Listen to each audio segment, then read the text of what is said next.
건진법사 관봉권 띠지 분실 사건과 쿠팡 사건 불기소 외압 의혹에 대해 상설 특검이 가동됩니다. 현재 가동 중인 3개의 특검을 포함해 모두 4개의 특검팀이 동시 가동되는 셈인데요. 특검 수사를 둘러싼 논란과 수사 상황 두 분과 짚어봅니다. 이승훈 변호사, 최진영 변호사 나오셨습니다. 어서 오십시오. 네, 안녕하세요. 먼저 건진법사 관봉권 띠지 분실 의혹과 쿠팡 사건 불기소 외압 의혹, 결국 상설 특검이 수사를 맡게 됐는데요. 정성호 법무부 장관이 상설 특검 가동을 결정했는데 화면으로 먼저 만나보시죠. 대상자가 검사이기 때문에 결국 제19 감사하기 측면이 있지 않겠나, 이런 의심을 갖다 거두기가 쉽지 않지 않겠습니까? 네, 제19 감싸기 측면이 있기 때문에 이런 의심을 거두려면 상설 특검이 필요하다는 배경을 설명을 했는데 법무부 장관의 이번 결정 어떻게 보셨습니까? 일단 좀 불가피한 결정을 좀 한 것 같아요. 아무래도 검찰 직원들 같은 경우 또 검사들 같은 경우는 법률 전문가이고, 그래서 관봉권 띠지 같은 경우도 고의가 아니라 분실했다, 뭐 다 먹혀간 게 없다 라고 이제 말을 회피했고, 국회에서도 그런 얘기들 하지 않았습니까? 그래서 논란이 많이 됐었는데, 결국에는 객관적인 특별검사를 통해서 수사하겠다라고 보여지는 것이고요. 쿠팡 사건도 마찬가지입니다. 자회사의 퇴직금 지급 사건과 관련해서 이게 이제 노동부에서 기소 의견을 송치됐습니다만, 부장검사가 기소 의견으로 조사를 하고 있었는데 차장검사라든가 지청장이 그냥 주임검사하고 얘기를 끝내가지고 자신을 패싱해버렸고, 또 그 과정에 있어서 굉장히 쿠팡의 유효 혐의를 인정할 수 있는 내부 지침 자료 등이 누락됐다는 거거든요. 그래서 국회에 나와서 뭐 부장검사가 피를 토하는 심정이다, 죽고 싶다, 뭐 이런 표현까지도 쓸 정도의 문제가 있었기 때문에 이걸 검찰 내부에 맡기는 것이 적절하지 않다라고 판단한 것 같고요. 다행히 또 특별검사 같은 경우는 굉장히 빠르거든요. 최장 90일, 또 검사도 총 5명 한도에서 수사를 신속하게 진행될 수 있기 때문에 수사의 신속성과 또 불필요한 논쟁을 없애려고 하는 측면에서 상설특검으로 간 것 같습니다. 네, 최 변호사님 어떻게 보십니까? 공수처는 왜 만들어놨죠? 공수처법에 따르면은 검찰총장, 판사, 검사의 직권남용, 직무유기 등과 관련해서 혐의가 있을 경우에는 공수처가 수사권을 가지고 수사하도록 되어 있습니다. 그럼에도 불구하고 지금 왜 갑자기 대한민국 민주당에서 그렇게 만들어놨다가 쓰지도 않고 있던 이른바 상설특검을 최초로 쓰는 것이 기껏 관봉권 띠지 사건입니까? 실질적으로 검찰 같은 경우에 내부적으로 이런 일이 있었을 경우에는 상설특검 전의 경우에는 이른바 특임검사, 예전에 아마 기억이 날 겁니다. 이른바 벤츠 여검사 사건이라고 해서 그 변호사와 개인적인 관계를 가지면서 벤츠를 받았다라는 그런 의혹 같은 경우에도 특임검사를 선임을 해서 그 사건을 이 다른 사람한테 보고하지 않고 직접 검찰총장에게만 보고하도록 해서 내부적인 사건을 실체적 진실을 밝혔고, 그 제도가 실제적으로 상당히 작용을 많이 했었습니다. 이번 사안이 무슨 정치적 사안입니까? 특검 같은 경우에는 지금 정치적 중립을 요하는 사건, 그렇기 때문에 그런 사안에 대해서 뭘 해야 되는 것이지, 검사가 정치인입니까? 그렇지 않지 않습니까? 결국 지금 이와 같은 민주당의 특검 세례는 이미 3개의 특검이 결과가 나오지 않으니까 어떤 식으로든 해선 정치적인 사건화하고, 그렇게 해서 내년 6월까지 지방선거까지 이와 같은 특검 전국을 끌어가기 위한 것이다라는 비판에서 자유롭기 어려운 것이고요. 더불어서 이번에 왜 이렇게 검사에 대해서 특검을 할까요? 결국 지난번 그 추석 전에 민주당이 특검을 78년 만에 삭제함으로써 사실상 검찰은 죽은 존재나 마찬가지입니다. 이와 같은 것은 죽은 검사를 다시 한번 부관 참시하는, 그 이상도 그 이하도 아닌 검사에 대한 분풀이용이다라고 밖에 볼 수 없다고 봅니다. 예, 그 공수처는 두었다가 무엇하느냐 이런 취지의 말씀이신데, 여기에 대해서는 좀 반박하실 이야기가 있으십니까? 아니, 공수처를 굉장히 축소시키려고 한 게 윤석열 정부잖아요. 검사 임명도 하지 않았고요. 그런 측면에서 공수처가 사건 수에 비해서 인력이 굉장히 부족하다는 건 다 잘 알고 있을 겁니다. 그리고 또 검사 직무 대행이 과거 검찰 출신이어서 수사를 거부하고 만약에 여기에 대한 압수수색 등이 이루어진다고 한다면 자신이 사퇴해버리겠다, 뭐 이런 압박까지도 했다라고 하는 내용들이 지금 나오고 있어요. 그리고 공수처에서 수사를 하든 특별검사에서 수사를 하든 수사가 왜곡되거나 잘못됐을 때 비판을 하는 것이지, 왜 공수처에서 수사하느냐라고 하는 비판 자체가 그렇게 논리적이고 합리적이지 못하다. 그리고 그렇게 공수처를 탄압했던 그리고 검찰을 그렇게 키워줬던 게 윤석열 정부 아니겠습니까? 그래서 사건의 본질을 보고 특별검사가 수사를 하는 게 잘못됐다라고 하면 비판하는 게 맞지만 왜 특별검사를 임명해서 수사하냐? 특별검사는 상설특검은 법에 있는 겁니다. 법에 따라서 하는 건데 그 법에 따라서 하는 걸 갖다가 그냥 정치적으로 비난하는 것은 적절하지 않다라고 말씀드립니다. 법에 따라 하자고 특검도 그렇게 얘기를 했습니다. 그런데 상설특검은 그대로 두고 민주당과 그리고 조국당이 추천하는 특검법 3개를 마련해서 만든 것은 민주당이고 조국당인 것이죠. 더불어서 조금 전에 마치 윤석열 전 대통령이 공수처를 탄압한 것처럼 얘기를 하고 있는데 그거 아시죠? 공수처 홈페이지에 가면 내내 검사, 수사관 임용하겠다는 구인 광고가 올라와 있습니다. 왜 그렇게 되죠? 안 가니까 그런 거예요. 그럼 가만히 있는 그 검사하고 하는 사람을 윤석열 대통령이 끌고 와가지고 공수처에 넣을 수가 있습니까? 그게 아니란 말이에요. 그만큼 무능하고 그만큼 가봤자 별거 없으니까 공수처에 검사가 안 가고 수사관이 안 가는 거예요. 그리고 공수처를 탄압했다고? 실질적으로 탄압한 건 누굽니까? 토사구팽 논란을 일으키면서 이번 정부에 들어서 이제 공수처의 오동훈 공수처장에 대한 압수수색을 한 것은 윤석열 정부가 아니고 이재명 정부인 겁니다. 근데 지금 특검이 이미 3개나 돌아가고 있지 않습니까? 근데 이제 3개 특검 외에 지금 상설 특검 하나 더 만들다 보면은 그러니까 일반 사건에 대한 어떤 수사 공백이 생기는 것 아니냐 이런 우려들도 나오고 있거든요. 실제 우려가 있죠. 예. 사실상 꼭 뭐 이런 특별 검사 때문에 수사의 공백이 생기는 게 아니라 검찰의 수는 제한돼 있는데 수사 어떤 패턴이 바뀌었어요. 예. 과거에는 검찰에 들어가면 윽박지르고 굉장히 손쉽게 자백을 받아냈는데 요즘은 그런 불법적인 관행이 인정되지 않기 때문에 과학적이고 객관적인 수사를 해야 됩니다. 그러니까 또 시간이 오래 걸리고요. 또 과거에는 뭐 검사들이라든가 검찰 주사라든가 이런 수사관들이 6시 이후에도 저녁 늦게까지 수사를 했어요. 근데 요즘에는 한 6시 조금 넘어가면 다 퇴근한다라고 해요. 이건 결국에는 검찰도 어떤 그 법에 따른 일을 하는 것이기 때문에 퇴근 시간을 지켜버리는 경우가 있어요. 다 지키기 때문에 그래서 수사 인력이 부족하다라고 말씀드리고 아니 뭐 검사들을 그렇게 뭐 국민의힘이 막 도와줘야 될 필요는 없잖아요. 검사도 잘못한 거 있으면 수사하는 것이지 검찰 수사가 뭐 지방선거에 민주당에 도움이 되겠습니까? 저는 전혀 그렇게 생각하지 않고요. 예. 그냥 수사할 것은 수사하는 거다라고 말씀드리고 또 공수처가 어려운 부분이 뭐냐면 그냥 일반인들을 상대로 한 수사라거나 적절한 사람들을 수사하는 것이 아니라 고위공직자들을 수사해요. 그러다 보면 고위공직자들 수사하는 것이 정말 쉽지 않거든요. 그런 측면에서 좀 인력난이 있습니다만 그럼에도 불구하고 또 정부에서 공수처 조직을 키운다라고 한다면 또 굉장히 커질 수 있는 조직입니다. 그렇기 때문에 너무 그렇게 뭐 주관적으로 또는 국민의힘 관점에서 바라보는 건 적절하지 않다라고 봅니다. 네, 그 3대 특검 이야기도 좀 해보겠습니다. 네네. 지금 특히나 김건희 특검 같은 경우에는 지금 특검법 개정에 따라 좀 재편하고 2명의 특검보가 추가로 임명된다는 거 아닙니까? 근데 최근에 여러 뭐 민중기 특검의 어떤 주식 거래 의혹도 있고 여러 가지 좀 부침들이 많았었는데 재편하고 개편하게 되면은 조금 더 수사에 좀 속도가 붙을까요? 재편하고 개편할 것이 아니고 특검이 옷 벗어야 되는 거 아닙니까? 실질적으로 어땠습니까? 조금 전에 마치 검찰이 윽박지르고 욕하고 해가지고 마치 뭐 회유하고 하는 것 같이 하고 야간 조사하고 하는데 그렇게 하는 존재가 이제는 검사가 아니고 특검이 돼버린 거 아닙니까? 특검이 실질적으로 지금 양평군에 있는 모 면의 면장님을 압박하고 협박하고 해가지고 자살했다라고 하는 그런 문건이 나왔지 않습니까? 그거에 대해서 옛날 같으면 그 사건에 대해서 특검, 한마디로 특검에 대해서 특검을 해야 될 사건인 것 아니겠습니까?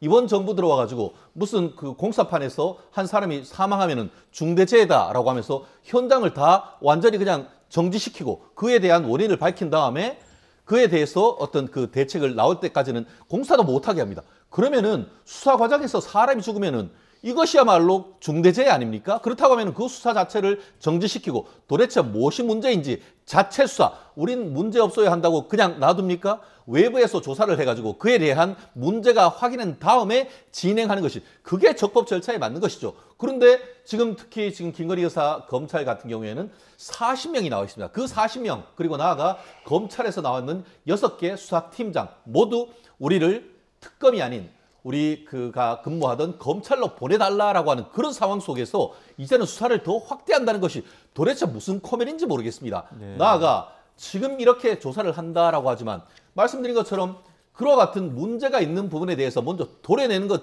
하지 않고 검찰한테 계속 수사를 하라? 검찰한테는 수사권 박탈시켜버리고 수사와 기소권은 분리한다고 하는데 이번 같은 경우에는 그 검사, 다른 검사입니까? 검찰청에 있는 검사예요. 불러가지고 특검에서 검사로 쓰고 이제는 더 코미디같이 상설특검으로 해서 법무부 장관이 추천하는 검사인데 알고 봤더니 그 검사도 다른 검사가 아니고 현재 수사하면 하지만 수사 못하게 하는 그 검사를 데리고 와서 수사하고 기소하고 재판하게 하는 이거는 도대체 뭔지 저는 법조인으로서 이 혼란 도저히 이해할 수가 없습니다. 예, 좀 혼란스럽단 말씀이죠. 참 이해가 안 되는 게 제가 봐도 코미디 같아요. 아니 범죄를 저지르지 말지 왜 범죄를 자꾸 저질러가지고 국가기관인 검사들을 그렇게 사적으로 이용합니까?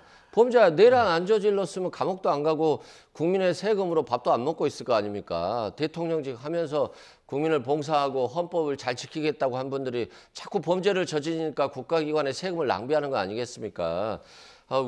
양평 고속도로를 왜 갑자기 집권하자마자 변경합니까? 노선을. 그리고 왜 명품백을 자꾸 받습니까? 그리고 뇌물을 받았으면 양심이 있어야지 그 뇌물을 또 왜 가방, 신발로 또 교체합니까? 그러니까 또 더 걸리지 않습니까? 그 인사나 공천 이런 것들 왜 김건희 여사가 마음대로 합니까? 그러니까 지금 감옥 가가지고 저러고 있는데 반성을 해야지 왜 국가기관의 검사를 이렇게까지 낭비하느냐라고 하면 본인들이 낭비한 걸 왜 국민들한테 비판하는 겁니까? 그리고 민주기 특검 면장이 극단적 선택을 한 것에 대해서는 여기에 대해서는 잘못한 부분이 있다면 심판받아야 되고 수사해야 되겠습니다만 지금 다 구속됐잖아요. 통일교, 건진법사 관련자들 다 구속이 안 됐습니까? 마치 죄가 없는데 검사들을 막 남용해서 쓰는 것처럼 이렇게 하면 안 되고요. 죄를 짓지 않는 게 국민들에게 봉사하는 것이다라고 말씀드립니다. 그 건진법사 말씀도 하셨으니까 네. 이야기도 해보겠습니다. 최근 진술이 바뀌었거든요. 네네. 잃어버렸다고 했던 그 명품 가방이나 목걸이도 제출을 하게 됐고요. 이런 상황에서 좀 구체적으로 어떤 내용들이 좀 많이 좀 변경이 됐을까요? 그렇습니다. 결국은 그 법조인들, 특히 판사들 같은 경우에 가장 싫어하는 것이 진술이 변경되는 겁니다.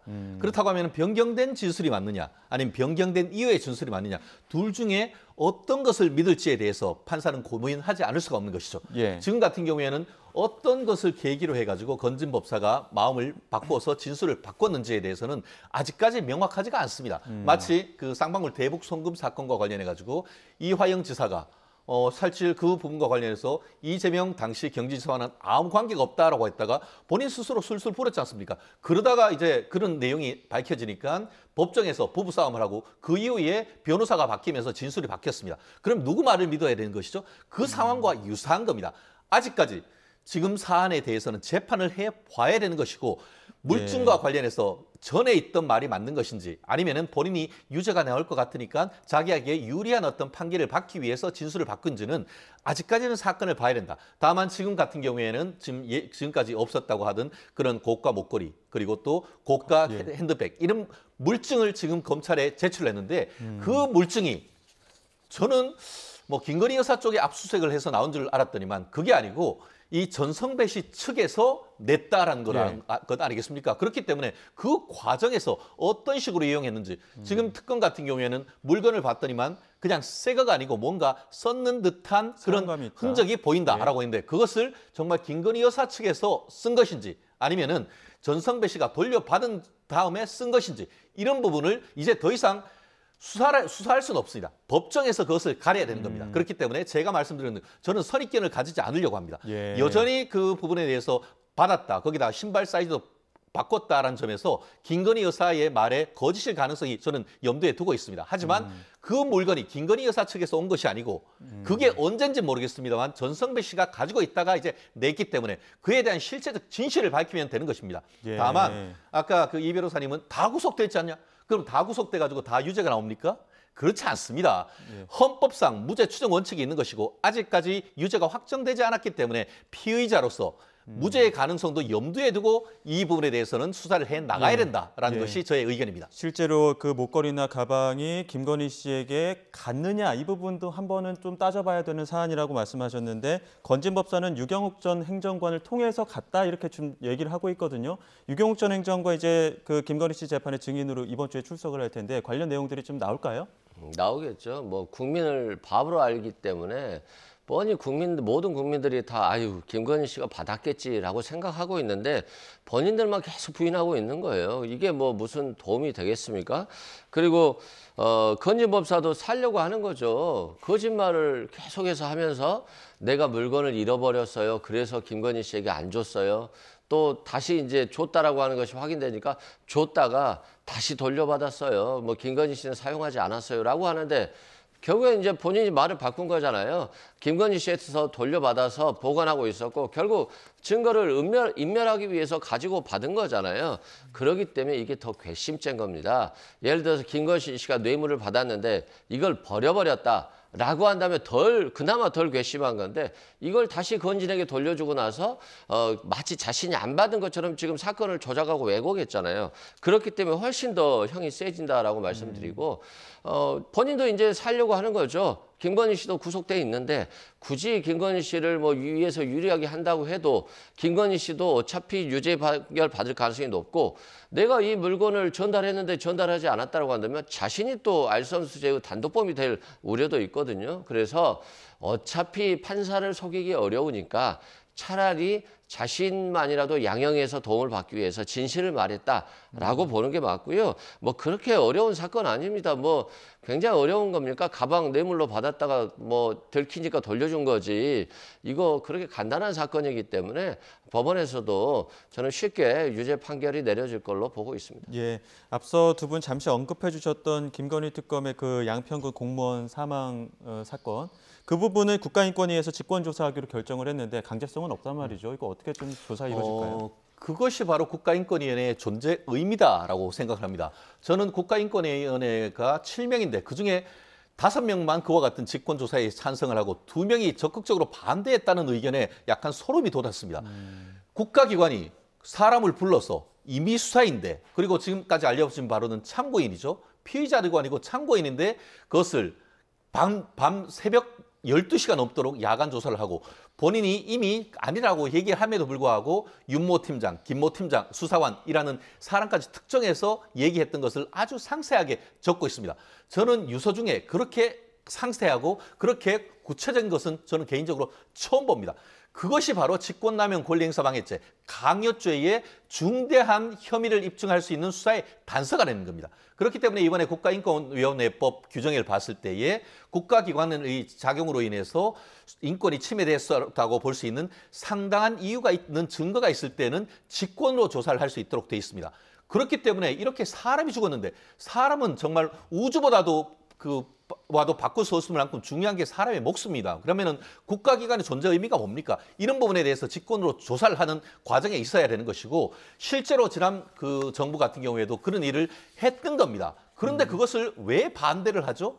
물론 이 부분에 대해서는 압수수색을 하거나 뭐라고 할 수 있는 것은 없습니다. 하지만 관련되는 자료, 저는 특검이 아무 문제가 없다고 했지 않습니까? 예. 그러면 적극적으로 조사에 응해야 된다고 합니다. 그리고 그 결과에 따라서 문제가 없다고 하면은 그대로 넘어가겠지만 뭔가 문제가 있고 거기다가 지금 같은 경우에는 피의자 신문조서도 유족에게 공개하지 않고 있고 여전히 유서도 공개하지 않고 있습니다. 그런 부분 또한 인권을 어떻게 보면 유족의 인권을 침해하는 것이 아닌지에 대해서 종합적인 확인을 해서 그에 대한 합당한 조치를 정말 문제가 없다고 하면은 그 자체로서 중요한 것이고 뭔가 문제가 있다고 하면은 그에 대해서는 명확한 형사 책임까지도 져야 된다고 예, 봅니다. 특검팀이 자체적으로라도 조사에 좀 협조를 해야 된다 이렇게 판단하셨는데 어떻게 보십니까? 당연한 얘기죠. 인권위가 어떤 문제가 있고 범죄가 있고 억울한 피해자가 있는지를 확인하는데 특검이 그 인권위 조사에 협조하지 않는다? 말이 안 되는 거죠. 만약 협조하지 않는다라고 한다면 특권의 권위가 상실되고 특검은 그러면 강제적으로 이렇게 진술을 받은 거 아니야? 이런 얘기가 나올 수 있기 때문에 오히려 더 적극적으로 진술을 해야 된다. 특검이라든가 검찰이라든가 경찰도 다 그렇습니다. 뭐 범죄 피해자들 오면 다 부인하죠. 그러다 보면 계속해서 좀 목소리가 커지게 되고 같은 질문을 또 하게 되는데 그럼에도 불구하고 일관성 있게 피해자가 범죄 사실을 부인한다라고 한다면 거기서 끊어야 되는 부분이 있어요. 근데 과욕을 부리다 보면 계속적으로 진술을 요구하다 보니까 여기에 상대 피해자가 굉장히 힘들어하고 또 극단적 선택을 할 수 있는 우려가 있습니다. 그래서 그 선을 잘 지켜야 되는 것인데 그 선을 지키지 않으면 이게 범죄로도 될 수가 있어요. 그래서 인권위는 확실하게 수사를 하고 특검은 협조해야 되는 것이 당연하다. 다만 유서 공개에 대해서는 유서 공개는 유족이 하는 것이지 수사기관에서 하는 게 아닙니다. 개인의 인권이라든가 보호해야 되기 때문에 유족이 뭐 결정해서 공개하면 될 것으로 보여집니다. 예. 짧게 말씀드릴게요. 예. 이 부분은 특검 현재 그 김건희 여사 특검에 구조적 문제가 있기 때문에 제가 지적하지 않을 수가 없습니다. 이번에 문제가 생긴 것은 제가 알기로 이 그 내란 그 김건희 여사 특검 중에 8개 수사팀이 있는 것으로 알고 있습니다. 그 중에 1부터 6개까지는 검찰 출신, 검찰이 파견 나와서 검사도 있고 수사관이 있는 반면에 7팀, 8팀 같은 경우에는 검찰이 아닌 경찰에서 파견 나온 것으로 알고 있고 이번 같은 경우에는 8팀 조사하는 과정에서 벌어진 일인 것으로 알고 있는데요. 그 8팀 같은 경우에는 이번에도 그 윤모, 김모란 조사관은 경찰에서 나왔던 것이고 거기에 있었던 특검보는 검찰 출신이 아닌 판사 출신이었습니다. 검사 같은 경우에는 평소 때 좀 전에 이 변호사님 말씀하신 것처럼 인권 수사를 위한 보호 규칙에 따라서 체화되어 있기 때문에 야간 조사라든가 또 심야 조사 이런 부분에 대해서는 가이드라인을 잘 알고 있습니다. 근데 이번 같은 경우에는 판사 출신으로서의 특검보가 있었고 경찰 출신이 이게 사건의 어떤 실체적 어떤 진실을 밝히려고 하는 그런 의지가 지나치게 강한 과정에서 이런 문제, 한마디로 검찰이 인권을 보장하는 그런 기관으로서의 브레이크를 걸지 못한 상태에서 경찰 수사관 팀에서 이것이 벌어진 것이 아닌가. 저는 이런 부분, 어떤 개인적으로 어떻게 했는지를 넘어서 이 특검 자체의 구조적 문제, 내부적으로 견제되지 않은 그런 부분에까지도 지금 국가인권위원회에서 조사를 해야 된다고 봅니다. 예, 내란 특검 이야기도 해보겠습니다. 저희가 앞서 취재기자 연결 통해서도 전해드렸습니다만 추경호 전 원내대표에 대한 조사가 이제 국감 끝나고 나면 이루어질 것으로 보입니다. 근데 이 부분과 관련해서 이제 특검부 브리핑을 보게 되면 어느 정도 좀 조사는 이루어진 것 같고 사실관계를 좀 파악하는 측면에서 이제 추경호 전 원내대표 부르는 것 같은데 어느 정도 좀 자신감을 좀 미친 거라고 봐야 될까요? 아직은 좀 예단하기 어려울 것 같고요. 관련자들의 진술이라든가 또 추경호 특검이 그 내란이 발생했을 당시 계엄해제 표결을 방해하기 위해서 전화통화 내역들이 있습니다. 뭐 전직 대통령이라든가 뭐 비서실장이라든가 또는 국회의원들과 이런 통화 내역들이 있는 것들을 다 같이 확인했고 그 통화 내역에 따라서 추경호 의원이 어떻게 움직이고 또 어떤 문자 메시지를 의원들한테 보냈는지 그리고 당으로 오라고 했다가 국회로 오라고 했다가 다시 당으로 오라고 했다가 국회로 이렇게 오락가락하면서 국회의원들의 혼선을 줘서 결국 계엄 해제 표결을 못하게 만들었기 때문에 이것이 결국 내란 중요 임무 종사자로서 윤석열 전 대통령과 공모해서 내란을 성공시키기 위해서 그렇게 국회의원들이 계엄 해제 표결을 방해한 것인지에 대한 수사가 진행될 것 같고요. 예. 수사는 거의 다 되고 증거까지 다 확보된 것 같아요. 마지막으로 추경호 전 원내대표에게 조사를 받고 나서 영장 청구 여부를 결정할 것으로 보여집니다. 특검부 브리핑 보면은 그 의원들 중에 누구라고 특정하기는 어렵지만 공범 가능성도 배제하지 않고 있다 이렇게 얘기를 했거든요. 사실 지금 얘기되고 있는 것이 지금 추경호 전 원내대표뿐만 아니고 부산의 김희정 그 의원 같은 경우에도 지금 참고인 조사를 했는데 나오지 않는다라는 이유로 해서 기소전 증거 그 보전 절차로서 검찰에 증인 신청, 법원에다 증인 신청을 했는 건 아니겠습니까? 예. 그런 내용을 보면은 특검이 지금 혐의를 두고 있는 국민의힘 국회의원들이 몇 명인지는 어느 정도 파악이 하고 있는 것이죠. 거기다가 이제 같은 경우에는 그 한동훈 전 국민의힘 대표까지도 하고 있기 때문에 대표적으로 그 세 사람 정도에 대해서는 지금 기본적으로 피의 참고인 참고인이지만 피의자성으로 지금 참고인으로 부르는 것 같고, 다만 그럼에도 불구하고 이 사안 같은 경우에는 11시에 대해서 그 12.3 비상계엄이 있었고, 그로부터 몇 시간 있지 않아서 정말 3시간인가 만에 비상계엄이 해제 결의가 됐습니다. 그런데 그거를 가지고 이걸 내란에 동조했네 얘기하는 것 그 자체가 법적으로 인정되는지 여부에 대해서도 다툼이 상당히 큰 것이고, 그리고 그럼에도 불구하고 이렇게 내란이라는 것을 해서 계속 프레임 씌우기 하는 것은 결국 국민의힘을 위원정당 계산으로 끌고 가거나 아니면은 다가오는 6월 3일 지방선거의 선거용으로 쓰려고 하는 그 이상도 그 이하도 아닌 정치적 프레임이라는 측면도 굉장히 강하다는 것. 그렇기 때문에 일방적으로 지금 특검이 민주당의 특검이 될 것이 아니고 정말 사건의 실체적 진실을 밝히는 그런 불편부당한 특검이 돼야 된다라고 저는 의견을 밝힙니다. 예, 뭐 표결을 방해했다는 의혹과 관련해서도 이제 향후에 또 조사가 이루어질 것으로 보이니까요. 그 결과도 한번 지켜봐야 될 것 같습니다. 지금까지 이승훈 변호사, 최진영 변호사 두 분과 함께했습니다. 고맙습니다.